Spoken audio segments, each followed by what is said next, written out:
As the veterans of World War II, Korea, Vietnam, and the Gulf War operations returned home, they were able to join a service organization for veterans, such as the American Legion, the VFW, AMVETS, and the DAV. However, as Union soldiers returned home from the Civil War, they had to form their own service organization, and they named it the Grand Army of the Republic, with General John Logan named as their first commander. The following account is from a book written by General Logan's wife, myself.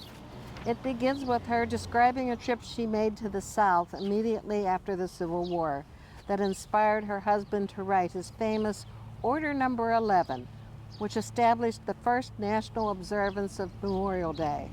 The account begins. During the trip, we visited the churchyards and cemeteries at Richmond, Petersburg, and other points made historic by the struggle which had taken place in and around these cities. In the churchyard near Petersburg, we noticed hundreds of graves of Confederate soldiers decorated with small, bleached Confederate flags and faded flowers and wreaths that had been laid upon them by loving hands on these graves. At this, General Logan said that it was a beautiful revival of the custom of the ancients in thus preserving the memorial of the dead, and that he, as commander of the Grand Army of the Republic, would issue an order for the decoration of the graves of Union soldiers. After much discussion as to the time of year when flowers would be in their greatest perfection in different sections of the country, it was decided that May 30 would probably be the most appropriate time when this ceremony should take place. The nation's response to General Logan's orders was overwhelming. The exercises he requested included patriotic addresses, recitations, and music and ceremonious decoration of the soldiers' graves with flowers.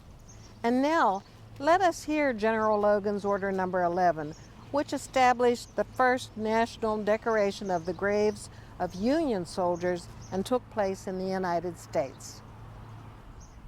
Headquarters of the Grand Army of the Republic, Washington, D.C., 5 May 1868. General Orders Number 11. The 30th day of May 1868 is designated for the purpose of spewing with flowers or otherwise decorating the graves of comrades who died in defense of their country during the late rebellion. And those bodies now lie in almost every city, village, and hamlet churchyard in the land. In this observance, no form of ceremony is prescribed, but posts and comrades will in their own way arrange such fitting services and testimonials as of respect of the circumstances may permit. We are organized, comrades, for the purpose of preserving and strengthening those kind and fraternal feelings which have bound together the soldiers, sailors, and Marines who united to suppress the late rebellion. What can aid more to the assurance of this result than by cherishing tenderly the memory of our heroic dead who made their breasts a barricade between our country and its foes? We should guard their graves with sacred vigilance.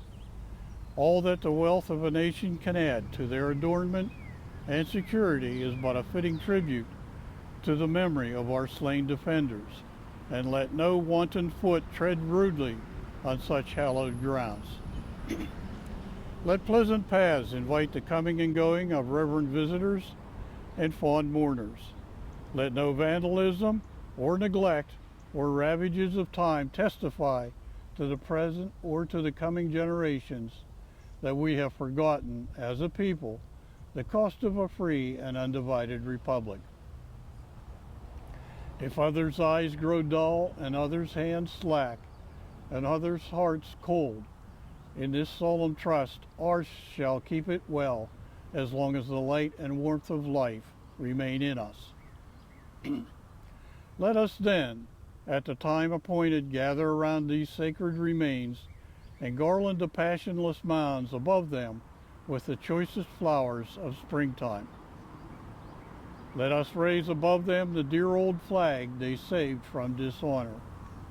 And let us in this solemn presence renew our pledges to aid and assist those whom they have left among us, the soldiers and sailors' widow and the orphans. This is a sacred charge upon a nation's gratitude. It is our purpose to inaugurate this observance with the hope that it will be kept up from year to year while a survivor of the war remains to honor the memory of his departed comrades. We earnestly desire the public to call attention to this order and lend its friendly aid in bringing it to the notice of comrades in all parts of the country in time for simultaneous compliance therein. Department commanders, you will use every effort to make this order effective. And this is by order of John A. Logan, Commander-in-Chief.